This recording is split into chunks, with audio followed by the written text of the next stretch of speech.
Pendidikan Guru Penggerak Angkatan 10.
Baik, Ibu-ibu, Assalamualaikum warahmatullahi wabarakatuh. Waalaikumsalam warahmatullahi wabarakatuh. Terima kasih Ibu-ibu sudah hadir di kegiatan ini. Untuk diketahui bahwa kegiatan ini adalah kegiatan dari tugas saya sebagai guru penggerak Angkatan 10. Namun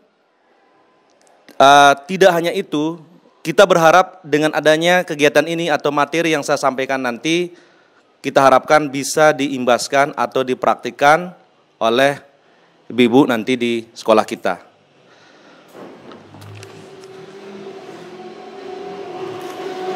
Baik, materi kita hari ini yaitu tentang budaya positif, ya, yaitu lagi sekali saya ucapkan, ini adalah tugas saya sebagai guru penggerak, namun kita berharap ini bisa diimbaskan di sekolah kita nanti ke depannya. Nah, untuk agenda kita pada pagi hari ini yaitu pertama ada pembukaan, ada penyampaian materi, selanjutnya ada tanya jawab, dan penutup. Baik. Untuk lebih berkahnya kegiatan kita pada pagi hari ini, mari kita buka kegiatan kita dengan mengucapkan basmalah. Bismillahirrahmanirrahim. Nah, sebelum kita lanjut ke materi selanjutnya, saya akan mengajak ibu-ibu untuk ice breaking dulu. Nah, nanti contohnya seperti ini nanti. Ketika saya mengucapkan sesuai dengan apa yang saya sebutkan, misalnya bahagia, berpose seperti bahagia. Paham? Misalnya kalau saya bilang sedih, jadi posenya sedih. Ya? Paham ibu-ibu? Oke, kita coba latihannya. Misalnya kalau saya bilang sedih, posenya sedih. Boleh berdiri, boleh. Berdiri boleh, duduk berdiri. Tapi nanti ketahuan nanti mana yang pura-pura sedih dan pura-pura senang. Ya, ini ice breakingnya. Ini bisa digunakan di kelas kita, Bapak Ibu ya, Ibu-ibu ya. Nanti bisa digunakan di kelas juga boleh. Ini, ya. Oke, kita coba sekarang. Udah paham semuanya, Bu Nur ini? Ya. Oke. Bahagia. Ibu ini bahagia ya. Sedih. Bisa di? Boleh. Tergantung ekspresinya. Ya. Lagi sekali. Sedih. Ngantuk, segar, Oke.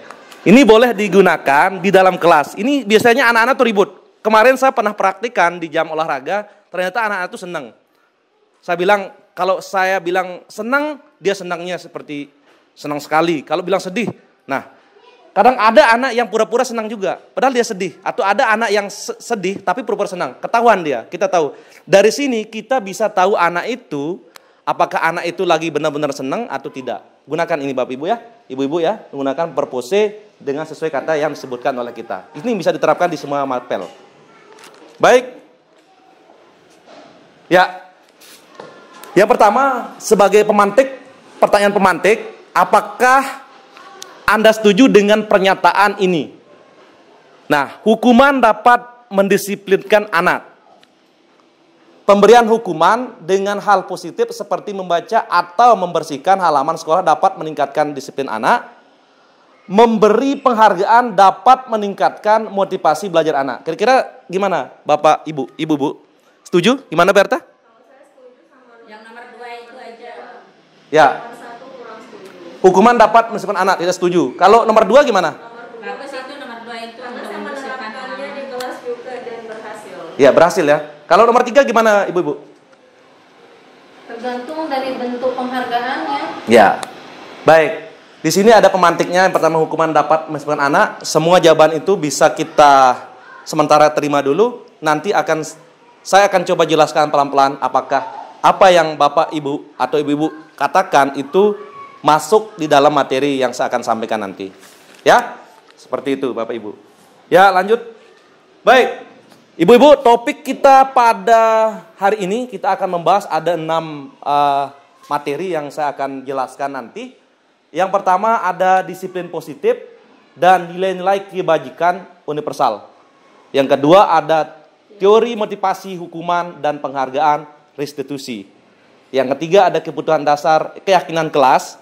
Yang keempat ada kebutuhan dasar manusia dan dunia berkualitas.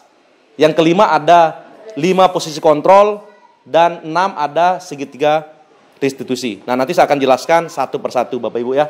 Nah, Bapak Ibu, Bapak-bapak atau Ibu-ibu semuanya santai saja. Nanti kita akan diskusi caranya. Kalau memang ada pertanyaan silahkan diajukan aja ya. Baik. Yang pertama ada disiplin positif dan nilai-nilai kebajikan universal. Ya, oke. Perubahan paradigma.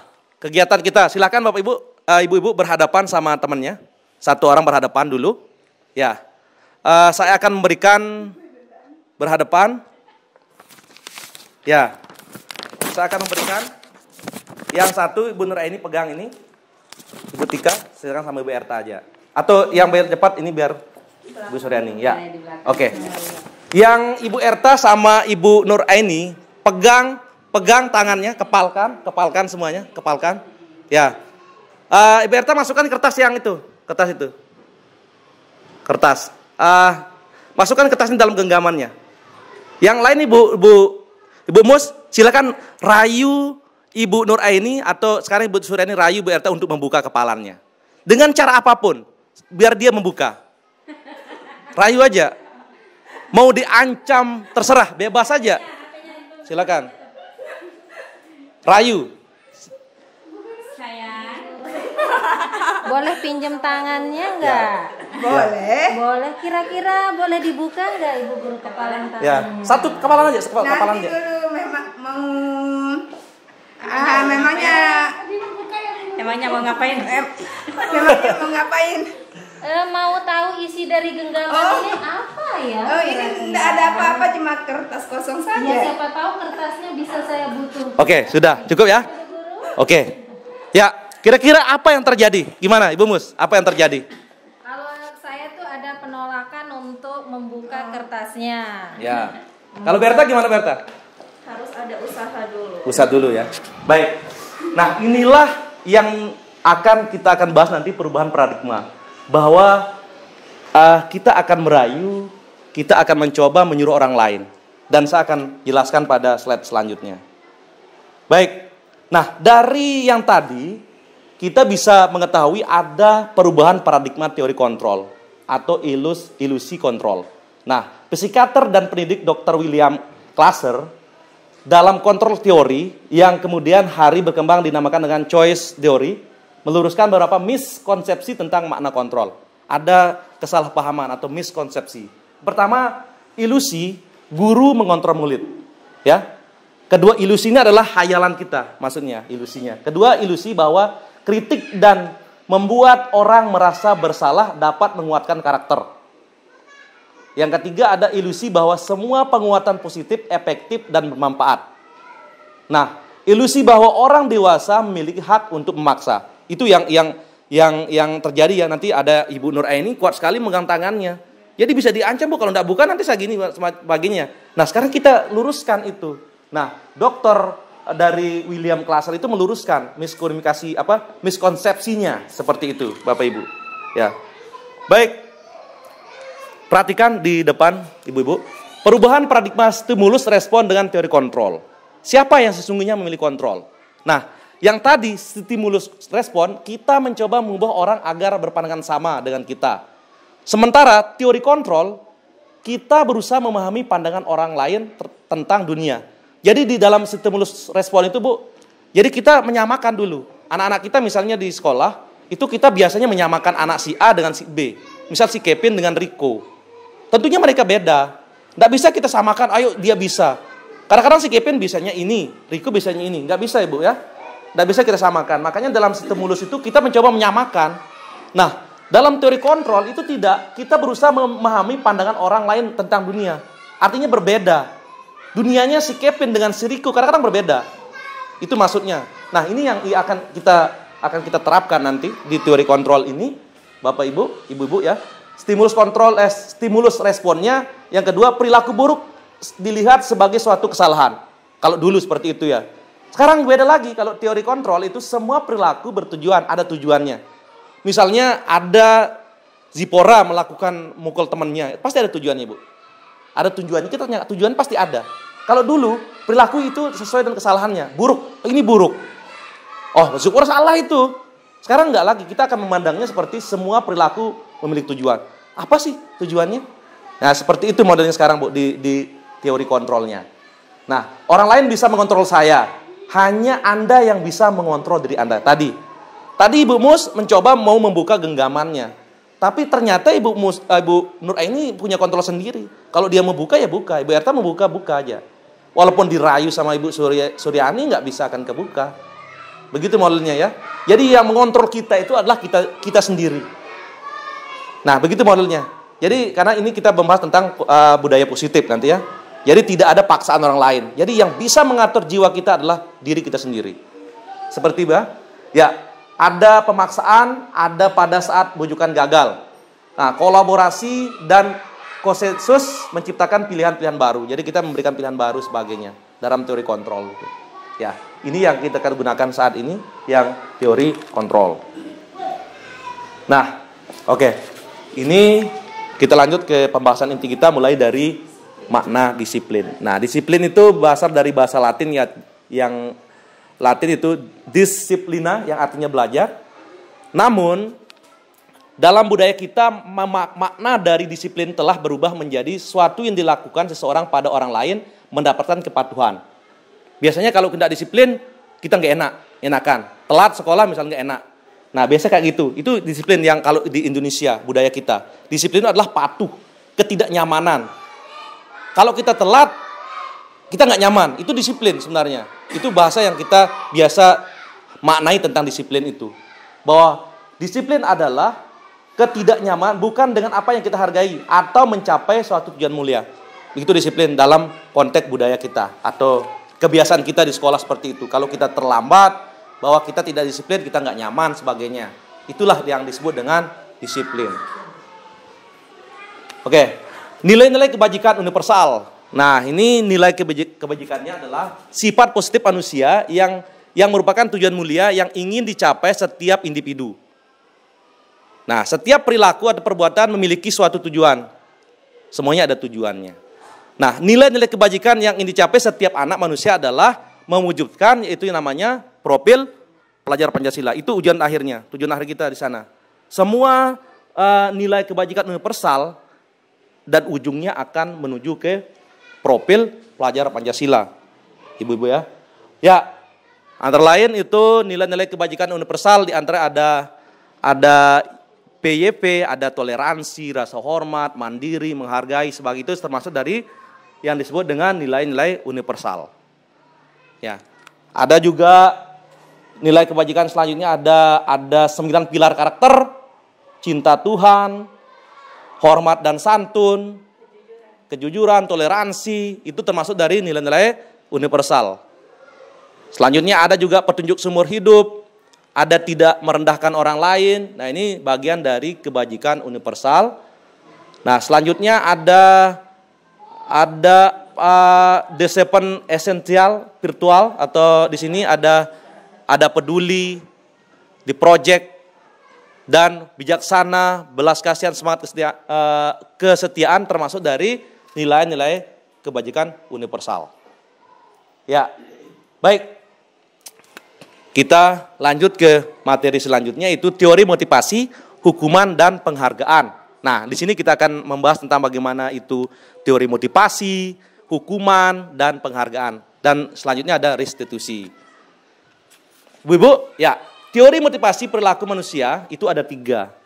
Yang pertama, untuk menghindari ketidaknyamanan, motivasinya.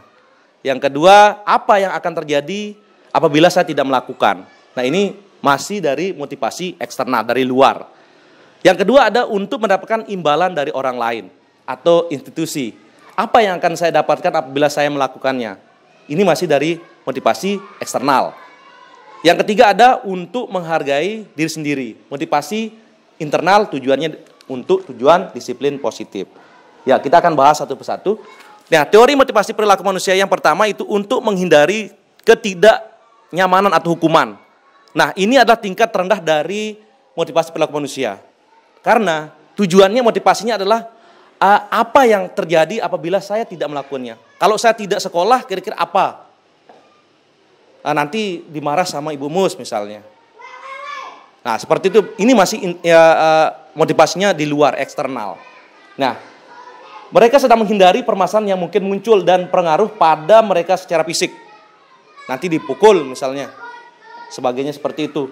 Teori motivasi yang pertama itu menghindari ketidaknyamanan atau hukuman. Ini masih dari motivasi eksternal.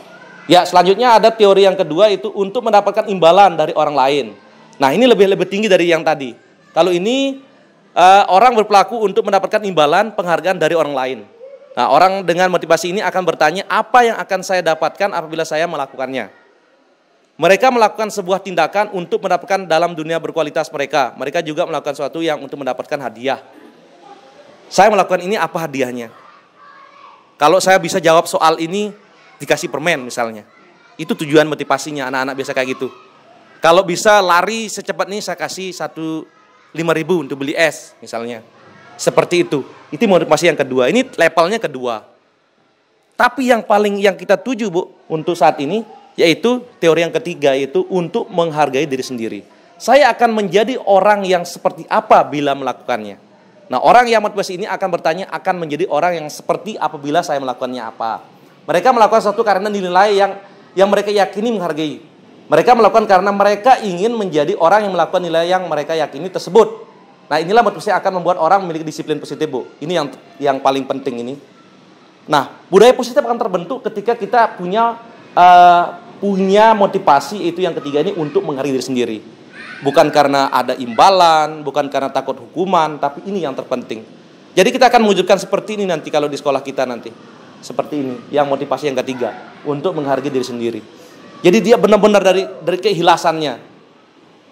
Seperti itu ya. Nanti akan kita diskusikan kalau memang ada pertanyaan nanti. Nah, ini adalah tujuan dari disiplin positif, itu motivasi internal. Internal, dari dalam diri kita.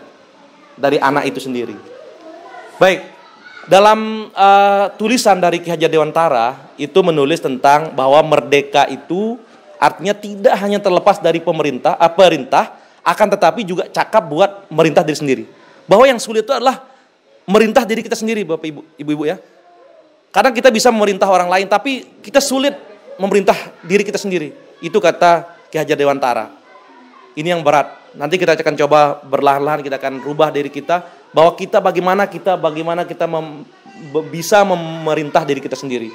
Karena yang sulit itu memerintah diri sendiri. Kita bebas, merdeka, tapi sulit. Ya, tapi juga cakap membuat memerintah diri sendiri. Itu kata Ki Hade atau Ki Hajar Dewantara. Baik, kita sudah lewat materi yang itu. Sekarang kita lanjut ke keyakinan kelas. Baik, Bapak Ibu, Ibu-ibu ya.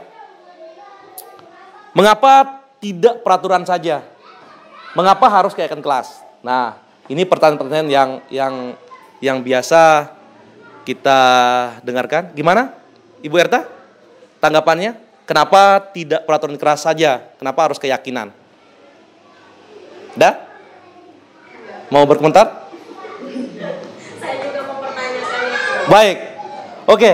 Mengapa kita memiliki peraturan harus menggunakan helm bila mengendarai kendaraan roda 2? Nah, kalau kita karena menggunakan helm karena takut dengan polisi, berarti itu kita tidak keyakinannya. Nah, dengan menggunakan helm kita yakin bahwa ketika kita jatuh, kepala kita minimal bisa aman. Itu keyakinan. Bedanya, Bu, perhatikan ya. Kalau peraturan tidak menggunakan helm akan ada kena tilang misalnya. Itu peraturan biasanya. Tapi kalau dengan menggunakan helm kita bisa aman, meyakini, itu disebut keyakinan. Yakin. Bukan keyakinan itu seperti apa? Apanya? Menunjukkan keyakinan. Ya. Kesadaran diri sendiri. Ya, sadar diri sendiri yang penting. Mengapa kita memiliki peraturan 3M menggunakan masker, mencuci tangan, dan menjaga jarak 1 meter? Karena kita yakin bahwa dengan itu kita bisa mencegah misalnya kemarin ada corona, sebagainya, COVID-19, dan sebagainya. Itu bedanya peraturan sama keyakinan. Nanti kita akan bahas di slide selanjutnya. Kira-kira yang mana ini yang merupakan kesepakatan kelas dan yang kiri atau yang kanan? Gimana, Berta? Ibu Suryani, yang mana nih? Yang kiri kalau menurut ibu-ibu gimana nih? Yang kiri atau yang kanan?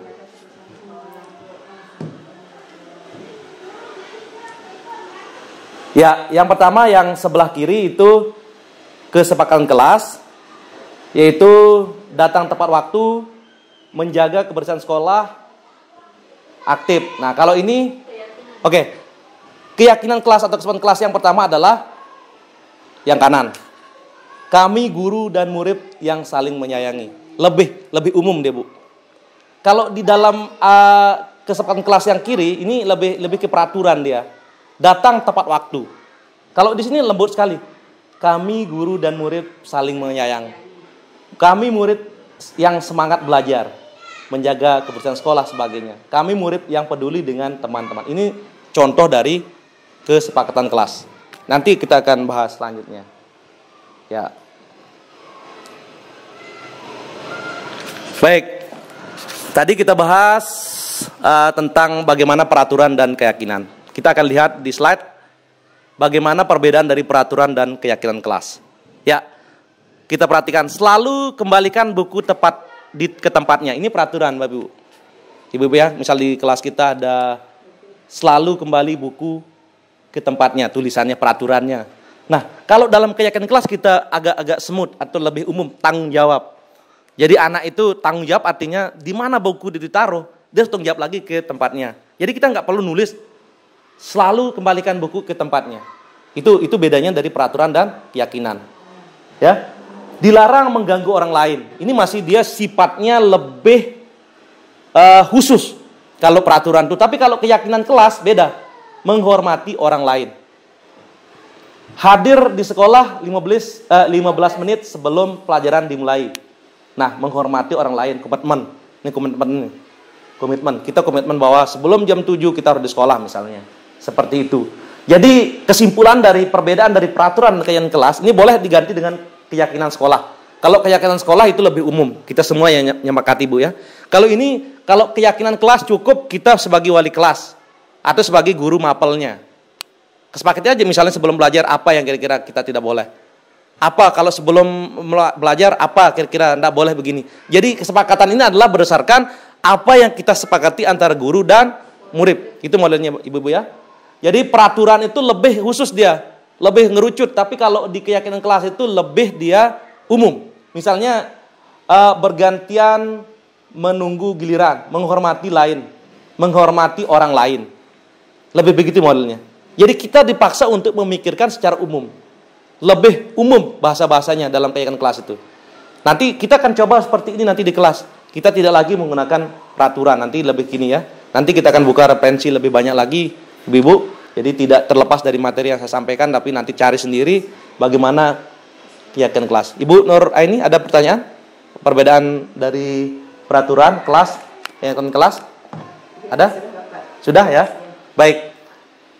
Begitu, lagi saya simpulkan bahwa peraturan itu lebih mengerucut, lebih langsung ke poinnya, lebih secara khusus, tapi kalau kegiatan kelas itu lebih ke umum. Jadi bahasa-bahasanya lebih umum dia. Itu kalau kita membedakan antara mana peraturan dan keyakinan kelas. Ya, ini yang biasa kita praktikan di sekolah, dihukum oleh penghargaan. Ini kutipan dari Alfikon, itu saat kita berulang kali menjanjikan hadiah kepada anak-anak agar berperilaku bertanggung jawab, atau kepada seorang murid agar mempelajari sesuatu yang baru, atau kepada seorang karyawan agar melakukan pekerjaan yang berkualitas, kita sedang berasumsi mereka tidak dapat melakukannya. Nah, artinya di sini mengatakan Alfikon mengatakan apa yang kita lakukan itu, bahwa kalau dia berulang kali menyuruh dengan ada hadiahnya, berarti orang itu sebenarnya tidak bisa. Misalnya saya, Ibu Mus, melakukan hal ini tapi diberikan hadiah, asumsinya adalah dia memang tidak bisa. Itu modelnya dalam konsep dia mengatakan Alfikon ini. Kita menyuruh anak melakukan sesuatu dengan iming-iming ada hadiah, berarti anak itu sebenarnya tidak bisa, katanya, kata Alfikon. Misalnya anak itu, kalau kamu bisa menjawab ini, saya kasih hadiah. Berarti pada asumsi kita itu dia tidak bisa sebenarnya anak itu. Itu katanya Alfikon. Baik. Nah, dihukum oleh penghargaan adalah Alfikon mengungkapkan atau mengemukakan beberapa pernyataan dari hasil pengamatannya selama ini tentang tindakan memberi penghargaan yang nilainya sama dengan menghukum seseorang. Pertama, dampaknya, Bu, pengaruh jangka pendek. Nanti akan menjelaskan ada penghargaan tidak efektif, penghargaan merusak hubungan, penghargaan mengurangi ketepatan, penghargaan menurunkan kualitas, penghargaan mematikan kreativitas, penghargaan menghukum. Nah, ini adalah dihukum oleh penghargaan. Nanti saya akan jelaskan satu persatu apa yang dimaksud dari dampak-dampak yang timbul akibat dari penghargaan tersebut. Nah, dihukum oleh penghargaan yang pertama, pengaruh jangka pendek dan jangka panjang. Bu-ibu, penghargaan efektif jika menginginkan seorang melakukan sesuatu yang diinginkan dalam jangka pendek. Bagus dia, tapi jangka pendek. Kalau kita memberikan penghargaan pada orang itu jangka pendek dia. Kita memberikan penghargaan bagi anak itu hanya jangka pendek aja. Jika menggunakan penghargaan lagi dan lagi, maka orang tersebut akan bergantung pada penghargaan yang diberikan, serta kehilangan motivasi lain. Jadi dia akan, saya akan tetap juara 1, tapi saya akan tetap dapat hadiah nanti. Jangka pendek dia. Jika kita mendapatkan penghargaan untuk melakukan sesuatu yang baik, maka selain kita senantiasa berharap mendapatkan penghargaan tersebut, lagi kita pun tidak menjadi tindakan baik yang kita lakukan. Itu dampaknya, Bu, pengaruh jangka pendek dan jangka panjang. Jadi seseorang penghargaan itu adalah dia akan kehilangan motivasi dari dalam, serta kehilangan motivasi dari dalam. Artinya kesadaran dari dirinya udah hilang deh kalau kita berikan dihukum oleh penghargaan, pengaruh jangka pendek dan jangka panjang.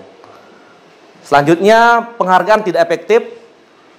Suatu penghargaan adalah suatu benda yang peristiwa yang diinginkan, yang dibuat dengan persyaratan. Hanya jika Anda melakukan hal ini, maka Anda akan mendapatkan penghargaan yang diinginkan. Ya, kalau kita mau menunjukkan misalnya ingin dapat hadiah ini, hanya itu. Nah, orang yang berusaha berhenti merokok atau yang berusaha diet, menguruskan badan, bila diberikan penghargaan hampir pasti tidak berhasil. Jadi orang yang targetnya seperti itu karena ada misalnya iming-imingnya seperti ini, dia tidak akan berhasil dengan apa yang tujuannya. Makanya penghargaan itu dihukum oleh penghargaan adalah penghargaan tidak efektif. Selanjutnya ada penghargaan merusak hubungan. Nah, ketika seorang diberi penghargaan atau dipuji di depan orang banyak, maka orang lain akan merasa iri. dan sebagian dari mereka akan tidak menyukai orang diberikan penghargaan tersebut. Jika seorang guru sering memberikan penghargaan kepada murid-muridnya, besar kemungkinan murid-muridnya termotivasi hanya untuk menyenangkan gurunya, maka tidak akan bersikap jujur kepada gurunya. Mereka yang percaya bahwa mereka tidak memiliki kesempatan untuk mendapatkan penghargaan akan berhenti mencoba. Nah, ini dampaknya, Bu. Penghargaan merusak hubungan. Jadi anak-anak yang tidak dapat penghargaan itu biasanya begitu. Saya memang merasakan juga seperti itu. Saya tidak pernah ranking waktu SMK. Saya merasakan itu, ngapain saya belajar toh masih juara saya dapat. Saya baru sadar itu. Bahwa penghargaan itu juga saya melemahkan motivasi saya untuk dapat itu. Toh ya diri kan juara jemaah. Nah, seperti itu gitu bahasa-bahasa kita dulu waktu saya sekolah merasakan seperti itu. Jadi merusak. Bahkan kita juga tidak terlalu motivasi kita hilang gitu ya. Jadi penghargaan itu merusak hubungan. Selanjutnya, penghargaan mengurangi ketepatan. Nah, risetnya adalah dalam sebuah percobaan, sekelompok anak laki-laki berusia 9 tahun diminta untuk melihat gambar-gambar wajah yang ditampilkan di layar. Dan mereka harus memberitahu jika wajah-wajah tersebut sama atau berbeda. Gambar-gambar tersebut hampir sama, beberapa dari mereka diberi penghargaan dalam bentuk uang. Pada saat mereka memberikan jawaban benar, sementara sebagian yang lain tidak. Nah, hasilnya anak laki-laki yang dibayar membuat lebih banyak kesalahan. Jadi banyak kesalahannya karena dibayar. Seperti itu, ketepatannya kurang. Selanjutnya, nah ini kreativitas juga. Penghargaan mematikan kreativitas. Murid-murid diminta berpikir mengenai hadiah. Penghargaan yang bisa mereka dapatkan bila berhasil menulis sebuah puisi. Jadi kreativitasnya juga mematikan ya, Bapak Ibu. Nanti kita akan bahas. Nanti Bapak Ibu, Ibu-ibu bisa bahas, buka lagi referensi yang lain. Dihukum oleh penghargaan itu menghargai atau mematikan kreativitas. Selanjutnya, penghargaan menghukum. Nah, penghargaan menghukum mereka yang tidak mendapatkan penghargaan, misalnya dalam sistem ranking, Bu. Mereka yang mendapatkan ranking kedua akan merasa paling dihukum. Mereka memberikan penghargaan dan hukuman adalah hal yang sama, karena keduanya mencoba mengendalikan perilaku seseorang. Karena orang pada dasarnya tidak suka dikendalikan, dalam jangka waktu lama, penghargaan akan terlihat seperti hukuman. Jika suatu penghargaan diharapkan namun Anda tidak mendapatkannya, Anda akan merasa dihukum. Itu dampak dari penghargaan hukum. Baik, nah apa yang perlu kita lakukan Bapak Ibu? Ibu-ibu yang ada beberapa yang saya sebutkan tadi, ada 7 dihukum oleh penghargaan. Nah, yang perlu kita lakukan sebagai guru adalah motivasi dari dalam diri kita. Itu intrinsik. Nah, saat seorang anak belajar untuk pertama kali menggabungkan huruf-huruf dan kata-kata serta menyadari bahwa ia dapat membaca, timbul pijar di matanya dan sebuah senyuman di wajahnya. Nah, anak-anak tersebut begitu gembira bahwa ia telah mempelajari dan menguasai suatu keterampilan baru. Nah, kesadaran akan kemampuan bahwa dia sudah dapat membaca sesungguhnya sudah merupakan sebuah penghargaan. Nah, begitu dia. Jadi dia ada jika diberikan penghargaan kepada seorang anak pada saat dia sedang merasa bangga dan mencapainya sendiri, maka kita akan mengambil kegembiraan yang saat itu sedang dirasakan secara alamiah. Seperti itu, Ibu ya. Jadi penghargaannya anak itu dengan dia bisa saja itu udah penghargaan sebenarnya. Anak-anak yang baru bisa membaca sebagainya, itu secara langsung menurut referensinya yang kita baca saat ini. Ada pertanyaan? Belum? Belum ada, Bu? Oke, ditampung dulu, kalau memang ada nanti kita akan bahas, nanti kita akan diskusikan. Boleh Ibu-ibu juga menanggapi dari pertanyaan Ibu yang lain, guru yang lain ya. Oke.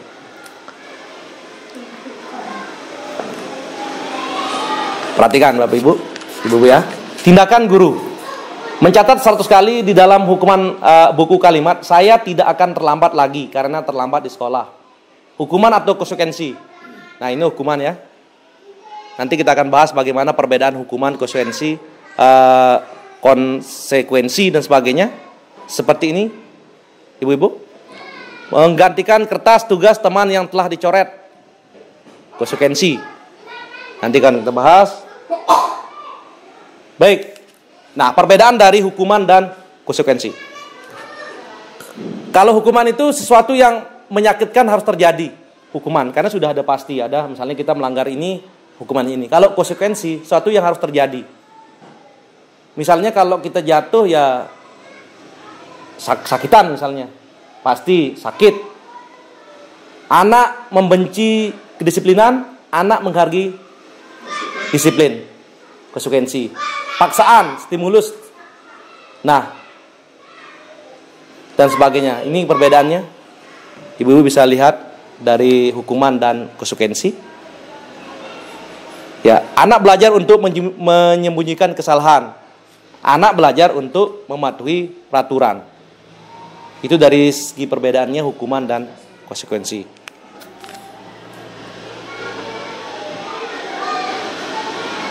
Baik, kita sudah selesai materi yang tadi. Selanjutnya kebutuhan dasar manusia dan dunia berkualitas. Tapi sebelumnya Bapak Ibu atau Ibu-ibu ada yang mau ditanyakan sebelum kita lanjut ke materi selanjutnya?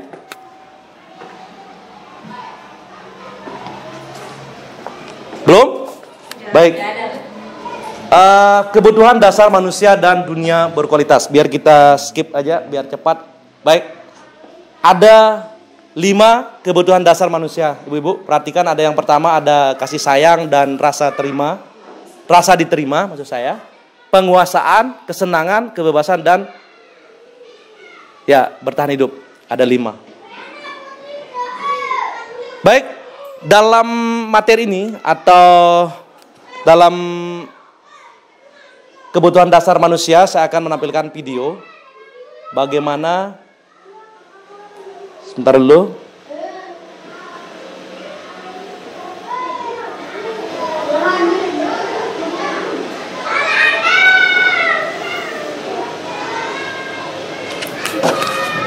Sebentar.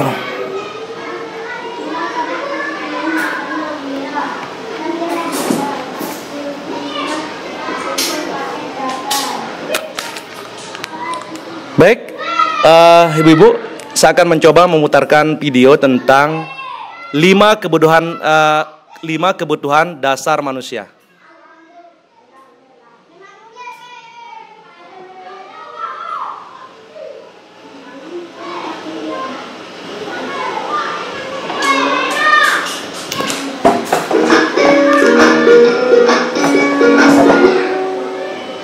Salam dan bahagia Ibu dan Bapak guru hebat. Untuk membangun budaya sekolah yang positif dengan lingkungan yang aman dan mendukung murid untuk menjadi pribadi yang berdaya, seimbang, dan bahagia, salah satu upaya yang dapat dilakukan oleh guru adalah memahami kebutuhan dasar yang mendasari perilaku murid. Pada video kali ini, kita akan membahas tentang 5 kebutuhan dasar manusia.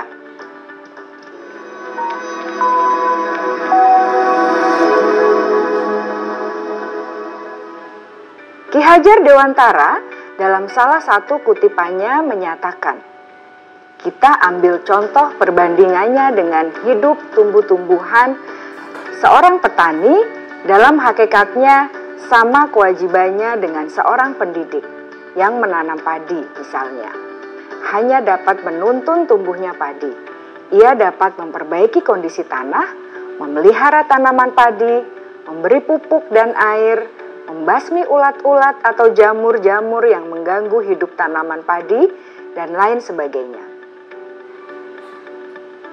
Ketika guru memahami kebutuhan apa yang mendasari perilaku murid, dan guru berusaha menuntun dan mendukung murid dalam memenuhi kebutuhannya secara positif, pada hakikatnya guru tersebut ibarat seorang petani yang sedang berusaha memahami kebutuhan masing-masing tanaman, dan ia berusaha memenuhi kebutuhan tanaman tersebut agar dapat tumbuh dengan subur dan maksimal. Dr. William Glasser, seorang psikiater dari Amerika Serikat, menyatakan bahwa seluruh tindakan manusia memiliki tujuan tertentu, yaitu memenuhi kebutuhan dasarnya. Ketika kelima kebutuhan dasar telah terpenuhi secara memadai, maka murid akan tumbuh dengan seimbang dan bahagia. Sebaliknya, ketika kebutuhan dasar tidak terpenuhi dengan baik, maka seseorang akan mengalami emosi negatif seperti bosan, sedih, dan kecewa. Bahkan mereka dapat melakukan perbuatan yang bertentangan dengan nilai-nilai kebajikan atau melanggar peraturan. Dengan kata lain, perilaku buruk seseorang biasanya adalah respons dari kebutuhan yang tidak terpenuhi. Namun, mereka tidak tahu cara untuk menyampaikannya. Ada 5 kebutuhan dasar manusia menurut Dr. William Glasser, yaitu yang pertama, kebutuhan untuk bertahan hidup atau survival. Yang kedua, kebutuhan untuk merasa diterima atau love and belonging. Yang ketiga, kebutuhan akan kebebasan atau freedom.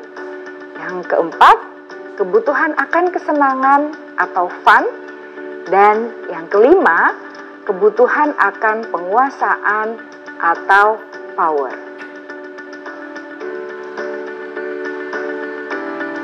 Kebutuhan dasar yang pertama adalah kebutuhan yang bersifat fisiologis untuk bertahan hidup atau survival.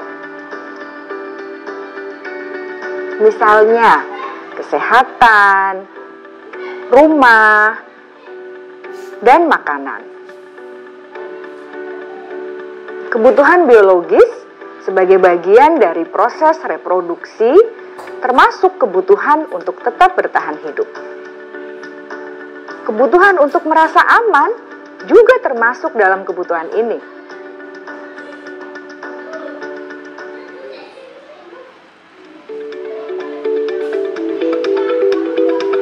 Agar murid dapat belajar dengan baik, kebutuhan mereka akan rasa aman, pangan, sandang, dan papan harus terpenuhi. Bagaimana mungkin mereka dapat belajar dengan baik bila mereka datang ke sekolah dengan perut yang lapar atau bila rumah mereka kebanjiran?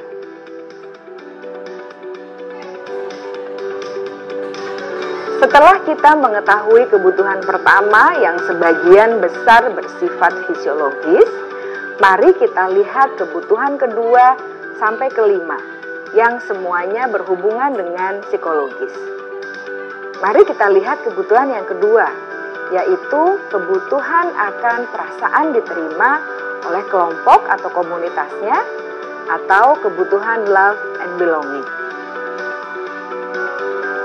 Kebutuhan ini meliputi keinginan untuk tetap terhubung dengan orang lain seperti teman, keluarga, teman kerja, dan kelompok di mana kita tergabung. Setiap murid ingin menjadi bagian yang berharga dari kelas dan juga sekolah. Mereka juga ingin diterima oleh orang lain dan kelompoknya. Bahkan, murid yang terlihat paling cuek pun jauh di dasar hatinya pasti ingin merasa diterima. Sebagai guru, seharusnya kita dapat menerima murid kita apa adanya, sesuai dengan kodratnya. Karena setiap murid adalah unik.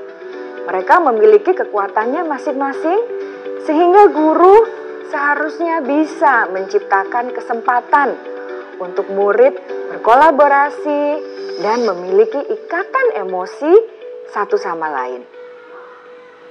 Murid-murid yang memiliki kebutuhan yang besar untuk merasa diterima, biasanya mereka belajar karena suka pada gurunya, dan mereka juga suka bekerja dalam kelompok.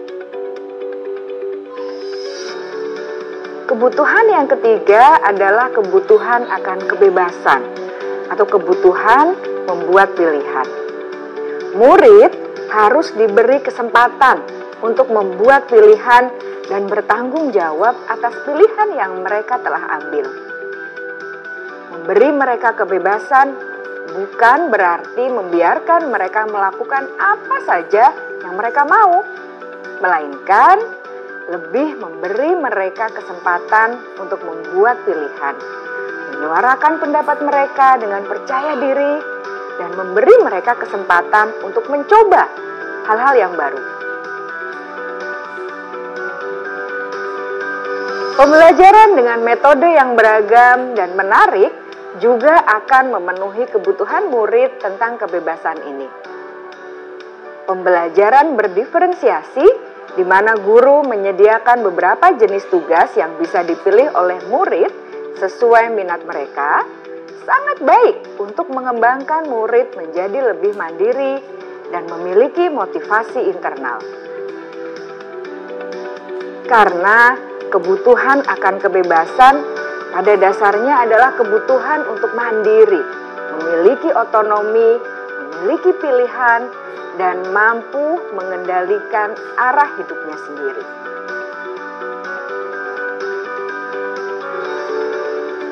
Kebutuhan yang keempat adalah kebutuhan akan kesenangan. Bayangkan Bapak Ibu, hidup tanpa rasa senang.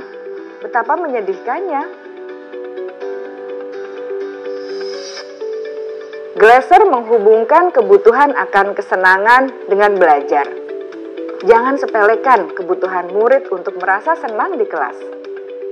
Sebagai guru, jangan ragu-ragu untuk dengan sengaja memasukkan kegiatan yang menyenangkan dalam kelas. Murid-murid dengan kebutuhan dasar kesenangan yang tinggi ingin menikmati apa yang mereka lakukan. Mereka juga konsentrasi tinggi saat mengerjakan hal-hal yang disenangi.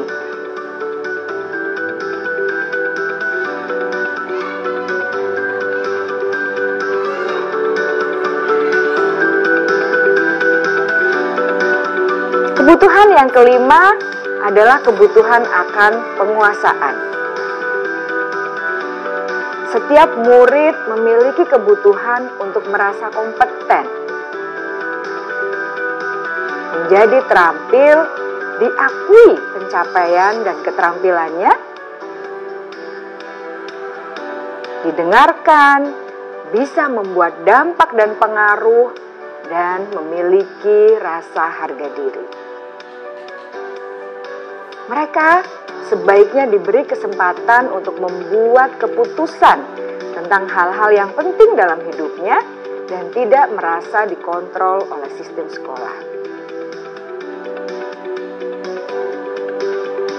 Pada murid yang telah menginjak usia remaja, seringkali mereka merasa tidak memegang kendali atas kehidupannya sendiri, karena guru kerap kali berpengaruh dalam mengambil keputusan.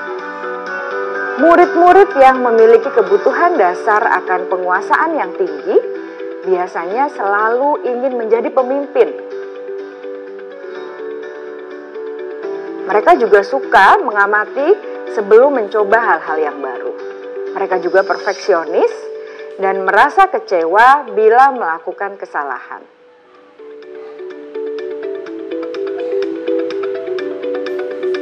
Ibu dan Bapak guru sangatlah penting bagi kita untuk mengetahui kebutuhan dasar murid-murid, agar kita memahami alasan di balik sikap dan tingkah laku mereka.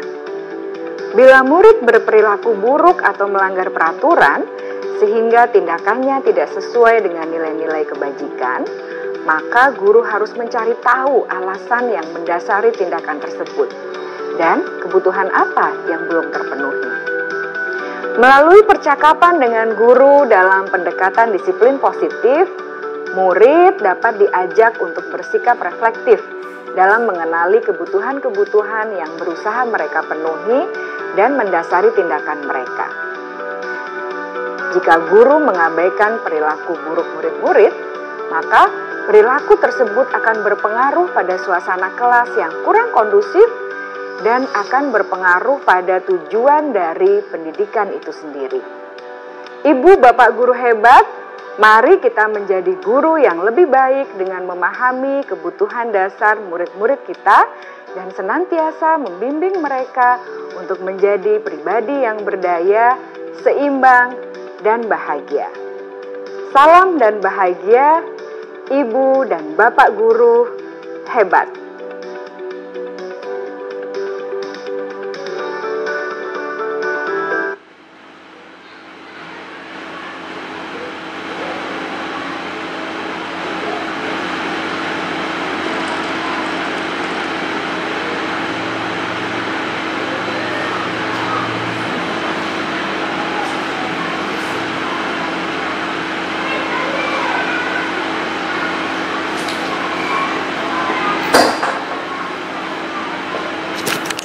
Baik, Ibu-Ibu, tadi kita telah melihat video dari penyampaian dari 5 kebutuhan dasar manusia. Kira-kira ada yang mau ditanggapi atau ditanyakan? Ibu Sartika, ada? Berta? Dari 5 kebutuhan? Soalnya kan kalau kebutuhan dasar manusia itu didapatkan dari lingkungan keluarga dan ya, saya ada pertanyaan. Kan kebutuhan dasar manusia itu didapatkan dari lingkungan keluarga dan sekolah secara seimbang. Tetapi jika dari lingkungan keluarga tidak terpenuhi dengan baik, lalu tugas kita sebagai guru itu seperti apa? Baik, terima kasih Ibu Erta sudah mengajukan pertanyaan. Dan pertanyaan ini nanti kita akan jawab secara diskusi. Tapi sebelumnya ada yang mau mengajukan untuk menjawab, silakan Ibu Mus, ada menanggapi? Enggak, lanjut dah. Ya, Ibu Tika? Oke, sebenarnya ini adalah PR kita bersama, Ibu-Ibu. Jadi ketika orang tua sudah memenuhi kebutuhannya, belum memenuhi kebutuhannya. kan kebutuhan dasar manusia itu seimbangnya itu sebenarnya dari sekolah dan dari keluarga. Iya, ya. Tapi kalau dari keluarga tidak terpenuhi, terus kan nanti dia terdapat penyimpangan-penyimpangan perilaku di sekolah. Lalu tugas guru itu seperti apa? Ya, secara umum memang tugas kita sebagai guru dalam penerapan dari kurikulum Merdeka itu adalah menuntun sesuai dengan Ki Hajar Dewantara itu, bagaimana kita menuntun jalannya anak. Namun di dalam sisi lain, di kita ini kan kita ada di pelosok lah, jauh dari perkotaan, jadi berbeda. Bagaimana pertanggungjawaban orang tua, sebagainya itu jauh dari sekolah-sekolah kota. Bahkan ada orang tua yang tidak tahu anaknya sekolah atau tidak. Nah, lalu bagaimana biar seimbang kebutuhan dari anak itu sekolah maupun dari rumah? Ya, kita terlebih dulu akan melihat, merobservasi kira-kira apa dulu kita pantau anak itu. Apa kira-kira yang kita bisa lakukan sebagai guru? Meskipun kita tidak bisa pantau tiap hari di rumahnya, setidaknya kita bisa memantaunya bagaimana perilaku di sekolahnya, bagaimana misalnya kalau dia lemahnya di bidang bagaimana adabnya sepada gurunya, kita arahkan bagaimana. Misal kebutuhannya dia ingin kebutuhannya adalah bagaimana penguasaan tentang ekstrakurikuler, misalnya dalam sepak bola, di sekolah kita berikan ekstranya seperti apa gitu. Misalnya kebutuhan penguasaan yang lain, misalnya dalam bidang mengaji, mungkin dia lemah di mengajinya, bagaimana guru agamanya berperan. Oh, ini anaknya tidak bisa mengaji di rumahnya. Nah, sekolah bisa mengimbangi. Kita bisa anak itu, oh ini si A misalnya kurang, ayo lebih diberikan sesuatu lebih. Nah, kalau dia misal kesenangannya kurang, nah sekolah bagaimana? Intinya kita sebagai guru di sekolah memberikan kira-kira apa hal yang bisa kita lakukan lebih dari rumahnya. Nah, tergantung juga dari sikonnya. Kadang juga lebih mewah di rumahnya, misalnya lebih lengkap sebagainya. Tergantung kondisi saat ini. Tapi kalau kita di Koko Putik misalnya, dia lemah dalam bidang kebebasannya. Nah, bagaimana di sekolah kita lebih merenggangkan, misalnya di rumah dikekang oleh orang tuanya sebagainya. Di sekolah kita lihat si A misalnya kurang, kita berikan kebebasan. Baik memilih, tadi di video ditampilkan bagaimana anak memilih pelajarannya sendiri sebagainya. Nah, mungkin itu yang bisa saya jelaskan. Atau ada yang menambahkan, Ibu Nuraini, ada? Ada, Ibu Mus? Baik. Nah, itu penjelasan saya rasa udah lengkap lagi di video tadi. Nanti kita akan ulas lagi. Mungkin ada pertanyaan di akhir pembelajaran. Baik. Ya, materi ini saya rasa sudah cukup. Kita lanjut ke materi selanjutnya, itu tentang tinggal berapa materi ya, 5 posisi kontrol. Ya, Sini juga ada video yang saya akan putarkan bagaimana 5 dari teori kontrol berikut. Saya akan putarkan.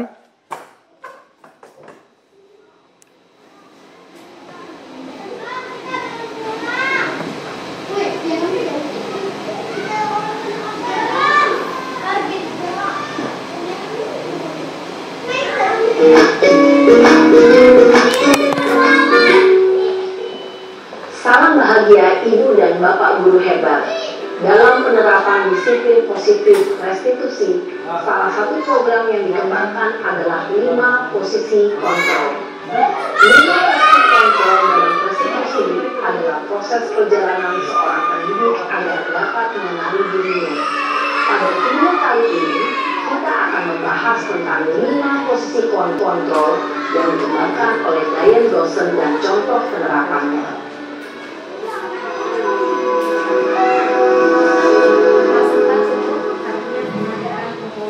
5 posisi kontrol itu adalah 1. Posisi penghukum, 2. Posisi pembuat merasa bersalah, 3. Posisi teman, 4. Posisi pemantau atau monitor, dan 5. Posisi manajer. Untuk lebih memahami kelima posisi tersebut, mari kita saksikan kasus Naren yang terlambat hadir 20 menit di sekolah dan melihat bagaimana kelima posisi kontrol dalam menghadapi masalah tersebut.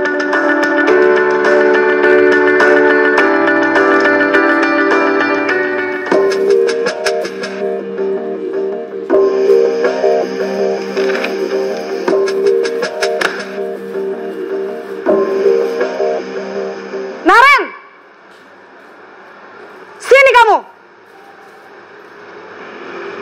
Selamat pagi, Bu. Selalu terlambat.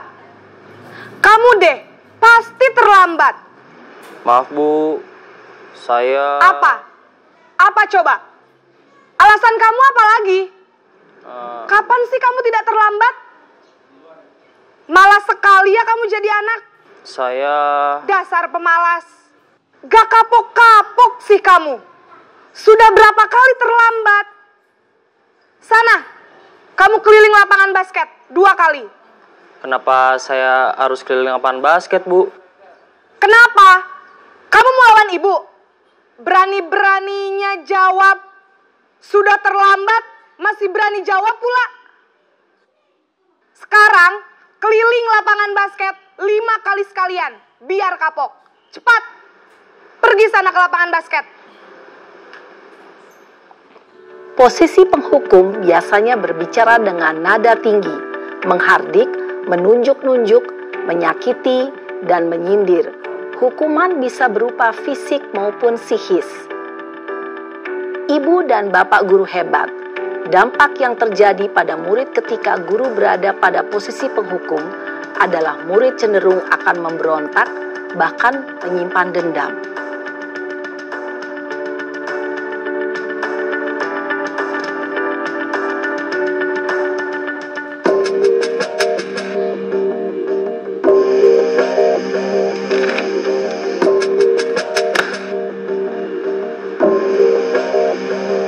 Naren!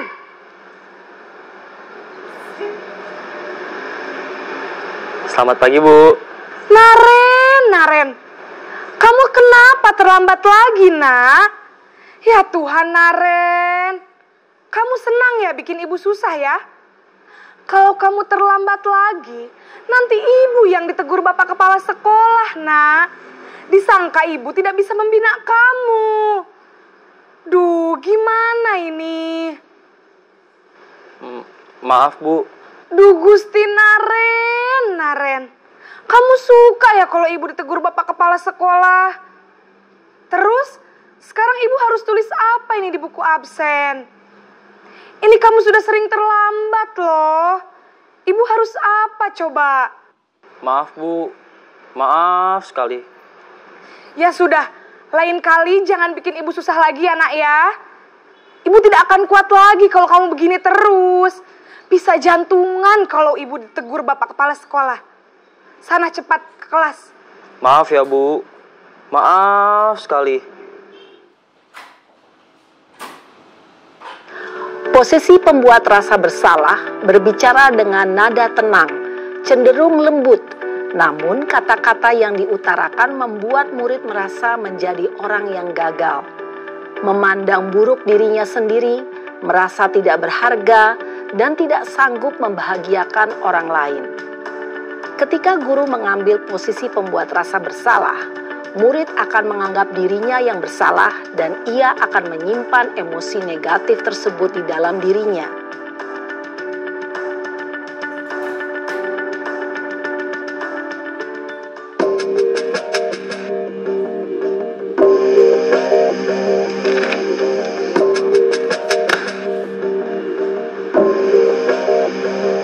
Naren!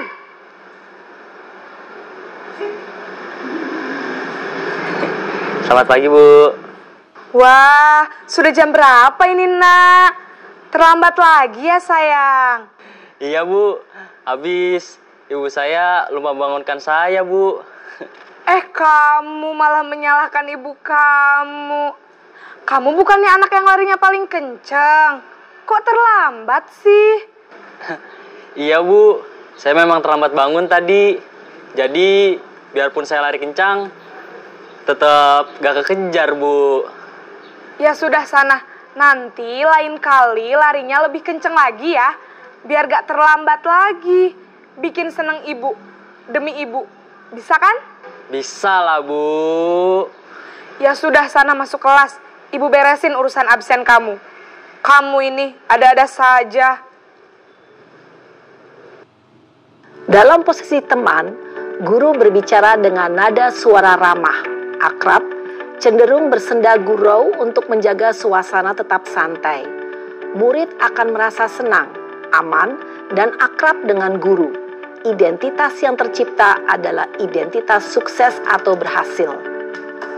Namun, perlu diingat, karena ini masih dorongan eksternal, maka ada faktor ketergantungan dari murid kepada orang tertentu. Di sini, guru absennya, sehingga di lain waktu, murid bisa berperilaku baik, namun hanya kepada orang-orang tertentu saja.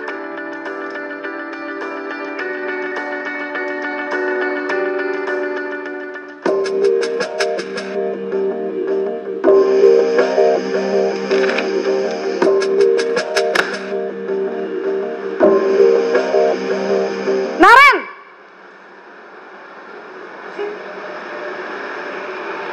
Selamat pagi, Bu. Naren, apa peraturan sekolah kita tentang jam berapa kita harus masuk sekolah, Nak? Kita harus di sekolah jam 7, Bu. Iya, betul. Sekarang sudah jam 7.20. Naren sudah tahu konsekuensinya jika terlambat hadir. Paham, Bu. Saya harus tinggal kelas pas jam istirahat selama 20 menit. Iya, benar. Konsekuensinya demikian. Jadi nanti jam 9.30, pas istirahat, kamu harus tinggal di kelas, kerjakan tugas tambahan untuk ketertinggalan kamu, ya? Baik, Bu. Posisi pemantau mengandalkan penghitungan atau data untuk mengontrol murid. Guru mengarahkan murid berdasarkan peraturan dan konsekuensi. Seorang pemantau menunjukkan bahasa tubuh dan ekspresi wajah yang datar dan cenderung formal.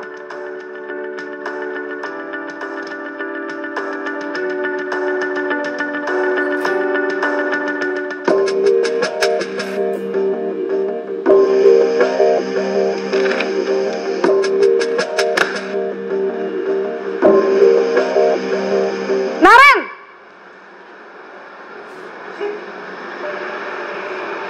Selamat pagi, Bu. Selamat pagi, Naren. Maaf, Bu. Saya terlambat. Iya, sekolah masuknya jam 7, sekarang sudah jam 7.20. Jadi sekarang bagaimana ini, Naren? Maaf, Bu. Saya lupa setel alarm saya semalam. Baiklah, menurut kamu, keyakinan sekolah yang mana yang perlu kamu tingkatkan? Menghargai diri sendiri dan orang lain mungkin ya, Bu. Setuju. Jadi, apakah Naren meyakini prinsip saling menghormati tersebut? Iya, Bu. Saya meyakininya. Apakah Naren bersedia memperbaiki masalah keterlambatan ini? Bersedia, Bu. Bagaimana kamu akan perbaiki masalah keterlambatan ini? Saya akan coba untuk tidak lupa menyetel alarm saya, Bu. Baik, kalau Naren lupa menyetel alarm di rumah, ada orang yang kira-kira bisa bantu mengingatkan tidak? Ada, Bu. Kakak saya, Kak Ema. Ada lagi selain Kak Ema? Selain Kak Ema, ada ibu saya. Baik, jadi yang mengingatkan Naren adalah Kak Ema dan ibu kamu ya? Kira-kira akan mulai setel alarm kapan nih Naren? Setelah pulang sekolah, akan segera saya lakukan. Baik, jadi Naren akan setel alarm untuk bangun besok pagi dan akan diingatkan oleh kakak dan ibunda Naren ya. Ada lagi yang mungkin perlu dilakukan Naren? Agar tidak terlambat bangun lagi. Tidak ada, Bu. Baik Naren, terima kasih untuk kerjasama kamu. Sekarang kamu perlu kembali ke kelas untuk belajar. Baik, Bu. Terima kasih. Posisi manajer adalah posisi kontrol yang disarankan untuk membimbing murid memiliki sikap disiplin yang positif, yaitu murid yang mandiri, bertanggung jawab, dan dapat memecahkan masalah. Tujuan dari posisi ini adalah agar murid dapat berefleksi atas tindakannya. Guru akan dengan tulus memberikan pertanyaan-pertanyaan bermakna, sehingga membuat murid dapat belajar dari kesalahannya dan mencari sebuah solusi untuk menyelesaikannya. Ibu dan bapak guru hebat, setelah mengamati adegan kelima posisi kontrol tadi, kira-kira posisi mana yang paling ideal? Posisi mana yang dapat menunjang motivasi intrinsik murid? Ya, tentu posisi manajer. Posisi ini memang posisi ideal yang ingin dituju setiap pendidik. Pada posisi inilah, guru dapat menerapkan disiplin positif yang berpihak pada murid, yang memerdekakan murid. Perjalanan seorang pendidik tentunya tidak mudah untuk sampai pada posisi seorang manajer. Namun, tujuan kita pasti, yaitu menciptakan murid-murid yang mandiri, merdeka, dan bertanggung jawab.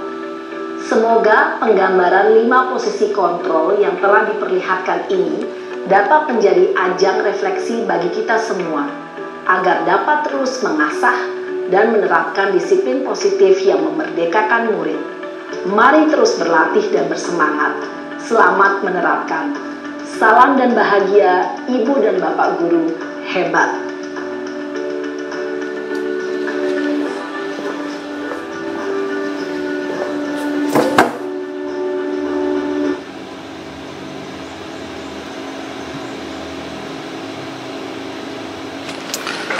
Baik Ibu, kira-kira dari video tersebut yang mana yang sering diterapkan oleh ibu-ibu selama menjadi guru? Apakah menjadi penghukum atau pembuat orang merasa bersalah, teman, pemantau, atau manajer? Nah, posisi mana yang sering ibu-ibu lakukan di antara 5 dari 5 posisi kontrol tersebut? Ada? Ada, menjadi teman. Menjadi teman? Ya, menjadi teman. Ya, menjadi teman. Kalau Ibu Tika biasanya menggunakan posisi mana biasa dilakukan? Penghukum sama Penghukum. teman. Kalau Berta? Membuat orang merasa bersalah sama menjadi teman. Menjadi teman. Kalau Ibu Mus? Penghukum sama pembuat orang merasa bersalah. Baik, Ibu-ibu. Ya, yang selama ini kita gunakan termasuk saya itu lebih menggunakan lebih condong antara pemantau kalau saya. Pemantau. Namun yang disarankan untuk digunakan yaitu adalah sebagai manajer. Nah, manajer ini kita diharapkan untuk bisa mengatur bagaimana kita akan memberikan contoh-contoh lebih posisi kita lebih bagaimana mengatur supaya anak itu bisa melakukan apa yang sesuai dengan yang kita harapkan. Nah, begitu Ibu ya. Jadi 5 posisi kontrol yang paling dianjurkan itu adalah menggunakan posisi manajer. Nah, selama ini kita menggunakan banyak beragam, bahkan ada yang mungkin lebih banyak menggunakan pembuat orang merasa bersalah. Kan tadi sudah dijelaskan dalam video bagaimana sedikit ibu gurunya sedikit memelas, membuat dia bersalah, menghukum bagaimana dia dihukum, teman bagaimana dekat sekali dengannya, bagaimana bercandaan, Terus pemantau, dia pantau terus. Nah, manajer bagaimana dia mengatur, seperti itu. Ya. Nah, kalau dari posisi identitas gagalnya itu penghukum dan pembuat orang salah itu adalah masih kontrol dari luar atau eksternal. Nah, kalau identitas berhasil itu ini masih berhasil dia teman pemantau nih, masih lumayan lah mendingan. Nah, tapi yang kontrol diri adalah ke manajer. Anak itu bisa mengontrol diri sendiri. Bahkan tadi dikatakan dalam video dia bisa menyetel alarmnya. Dan dia juga bisa mengatur bagaimana kapan, siapa kakaknya untuk dibangunkan. Nah, dia bisa mengatur sendiri, Bu. Nah, itu lebih dari ke orangnya, dirinya sendiri kalau yang itu. Nah, setidaknya kita bisa melakukan itu nanti. Menerapkan di sekolah kita, Ibu-ibu ya. Ya, itu di 5 posisi kontrol. Ya, materi yang selanjutnya itu tentang segitiga restitusi. Nah, ini adalah materi kita yang terakhir, Bapak Ibu. Ibu boleh sambil minum, tidak apa-apa. Jadi kita akan bahas nih. Saya juga akan mengampilkan video biar lebih singkat dan lebih jelas penjelasan dari video berikut, yaitu segitiga restitusi. Baik, sebelumnya tapi saya ingin menjelaskan apa itu restitusi.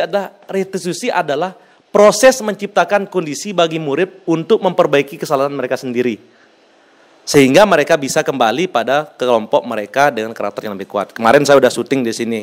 Nah, seperti itulah kira-kira restitusi yang akan kita lakukan. Nanti akan dijelaskan detail di video. Nah, orang seperti apa yang mereka inginkan menjadi tujuan dan bagaimana mereka harus memperlakukan orang lain. Seperti itu restitusi. Nah, ciri-cirinya ada 9 ciri-ciri yang ada dalam restitusi. Ada bukan untuk menebus kesalahan, memperbaiki hubungan, tawaran bukan paksaan. Kita menawarkan di sana. Ada restitusi menuntun untuk melihat ke dalam diri. Selanjutnya yang terakhir ada restitusi mengembalikan murid yang berbuat salah pada kelompoknya. Ya. Nah, selanjutnya ada namanya segitiga restitusi. Segitiga itu seperti ini, Ibu-ibu. Ada yang pertama yang kita lakukan adalah menstabilkan identitas. Selanjutnya ada validasi kebutuhan. Selanjutnya ada menanyakan keyakinan. Nah, dalam proses menstabilkan identitas, siapa orang yang pasti pernah melakukan kesalahan? Seperti itu kalimat kita nanti. Nah, kamu bukan satu-satunya yang pernah melakukan ini. Nah, dalam validasi kebutuhan adakah cara lain seperti itu selanjutnya? Ada menanyakan keyakinan kelas. Nah, nanti akan saya jelaskan lebih detail lewat video yang saya akan putarkan selanjutnya ini. Ya.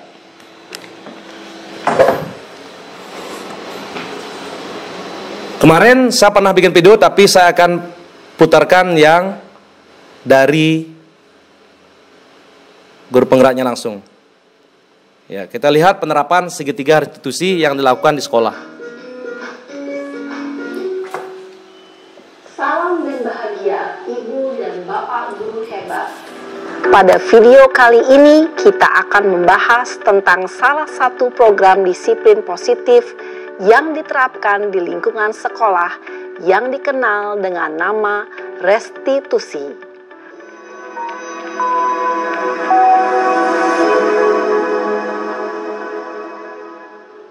Restitusi dikembangkan oleh pakar pendidikan Diane Gosson, berlandaskan pada teori kontrol Dr. William Glasser.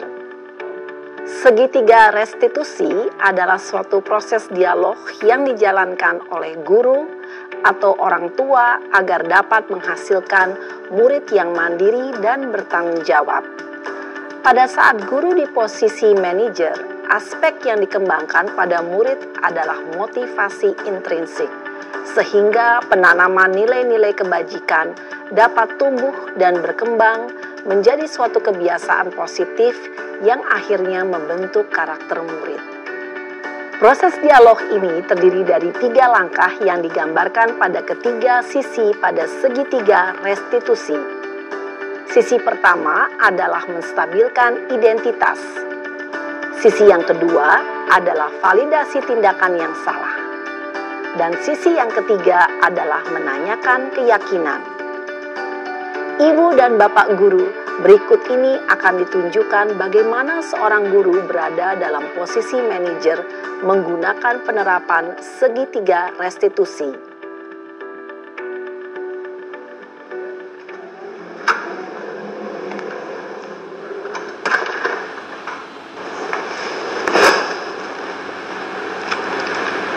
Siang, Sarah.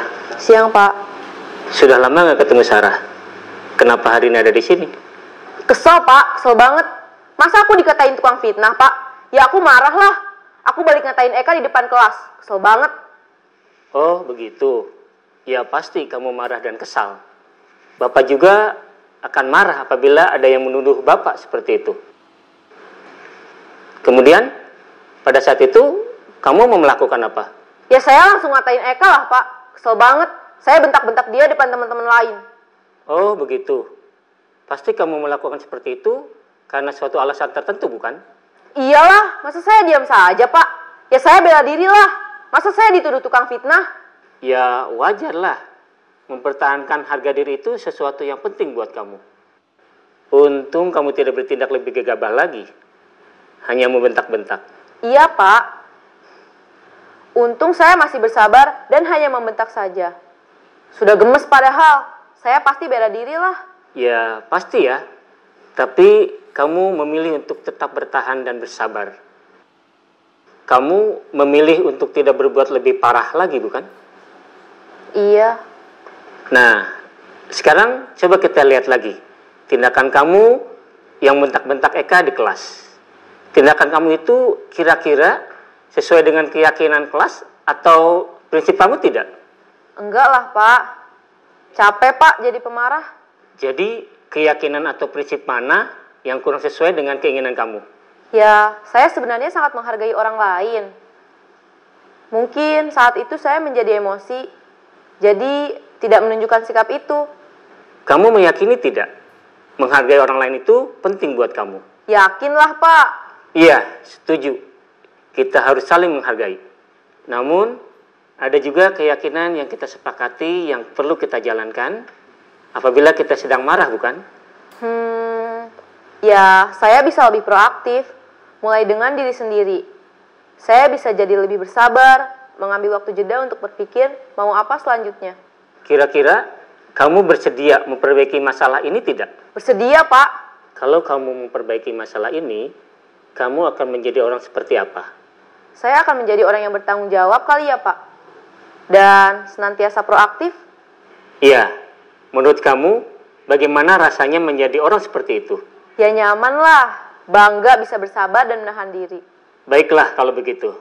Yuk kita pikirkan bagaimana memperbaiki masalah ini.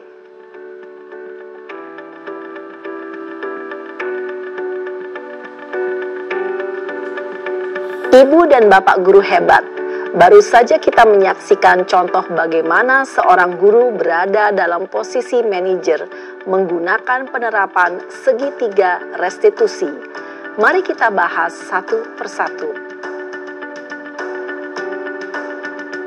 Pada sisi pertama, menstabilkan identitas berdasarkan pada prinsip bahwa membuat kesalahan adalah bagian dari proses pembelajaran.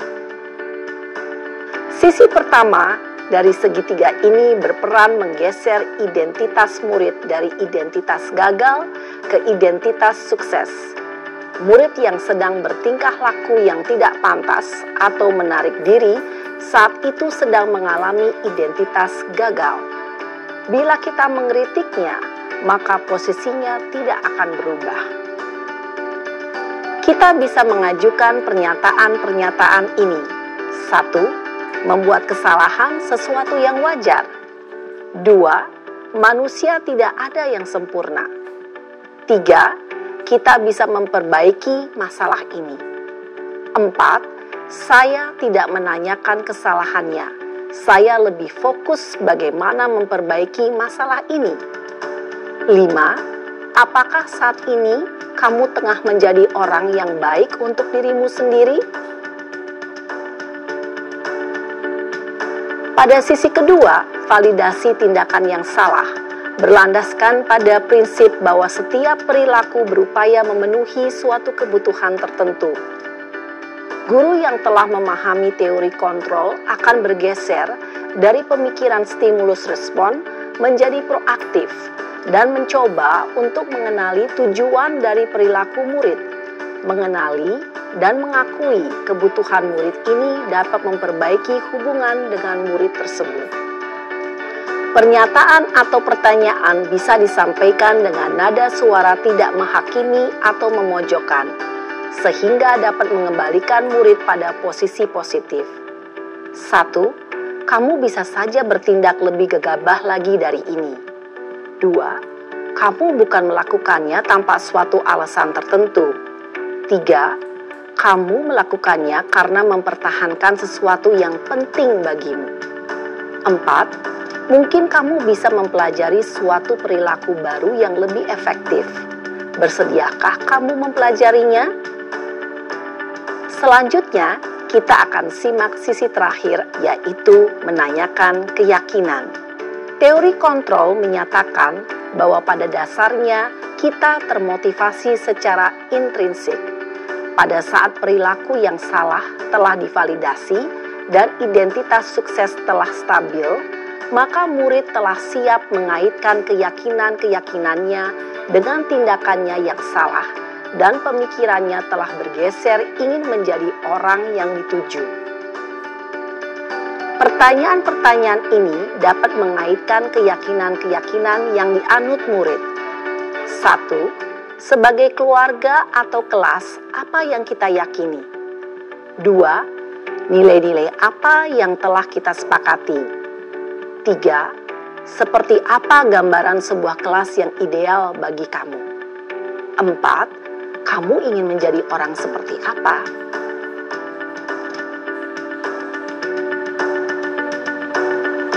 Dalam menerapkan segitiga restitusi, perlu diperhatikan beberapa hal, yaitu 1. Perilaku yang salah perlu dikaitkan dengan nilai-nilai atau keyakinan-keyakinan yang telah disepakati atau dituju.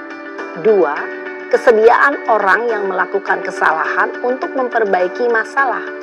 3. Pemecahan masalah sebisa mungkin relevan atau memiliki hubungan dengan masalah yang ada. 4. Usaha. Perlu adanya suatu usaha perbaikan dari pihak yang berbuat kesalahan. 5. Waktu. Perlu didedikasikan waktu dari pihak yang berbuat kesalahan. Tanyakan kapan akan mulai diberlakukan usaha untuk memperbaiki masalah. Dengan memahami struktur penerapan segitiga restitusi, diharapkan guru dapat menerapkan posisinya sebagai manajer dengan mengajukan pertanyaan-pertanyaan bermakna yang dapat membuat murid menjadi lebih percaya diri, bertanggung jawab, dan mandiri. Nah, ibu bapak guru perlu tidaknya mengikuti ketiga tahapan dalam segitiga restitusi bergantung pada ringan beratnya suatu permasalahan. Misalnya, bila permasalahan tersebut ringan, maka tidak perlu dijalankan secara berurutan. Bahkan bisa semudah menanyakan, apa keyakinan yang kita sepakati? Dengan menjalankan segitiga restitusi, dengan mengajukan pertanyaan-pertanyaan bermakna, diharapkan murid menjadi lebih kuat secara pribadi, dapat membuka wawasan murid agar dapat menyelesaikan permasalahannya sendiri, semakin percaya diri, mandiri, dan merdeka. Salam dan bahagia, ibu bapak guru hebat.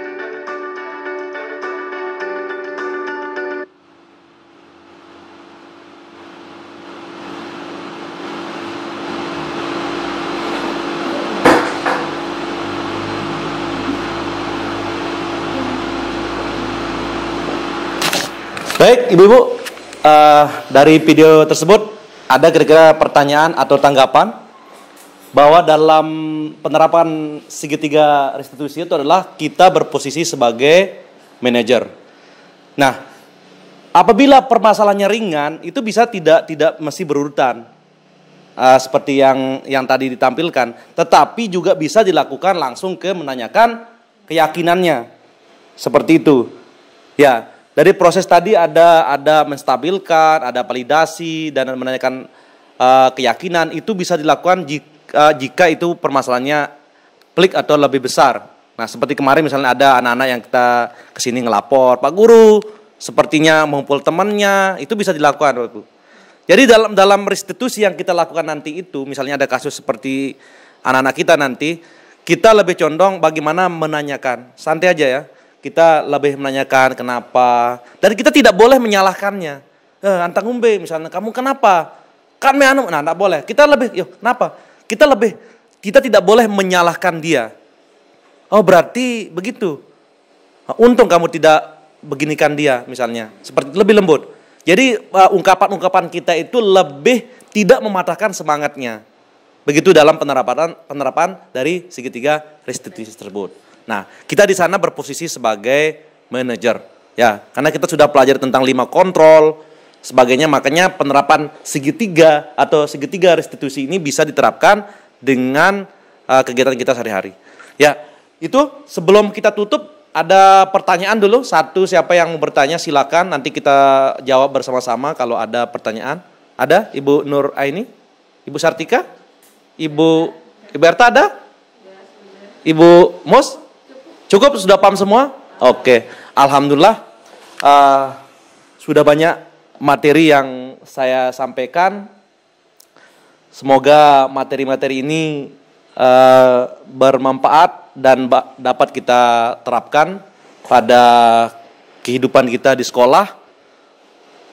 Lagi sekali saya ucapkan terima kasih Ibu telah menyempatkan diri dalam kegiatan saya sebagai nilai aksi nyata saya di sekolah dalam program Guru Penggerak Angkatan 10. Semoga ini adalah pertemuan kita pertama dan tentunya nanti ada lagi dan seterusnya. Pasti ada, tapi saya belum tahu apakah itu bagaimana bentuknya. Lagi sekali saya ucapkan terima kasih ya.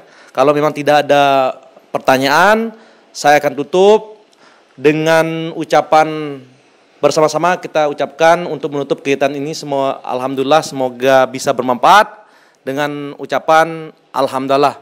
Alhamdulillahirabbil alamin. Terima kasih Ibu-ibu, kalau ada kesalahan, ada salah kata atau ucapan yang salah, saya ucapkan mohon maaf karena itu adalah kelemahan saya. Terima kasih. Assalamualaikum warahmatullahi wabarakatuh.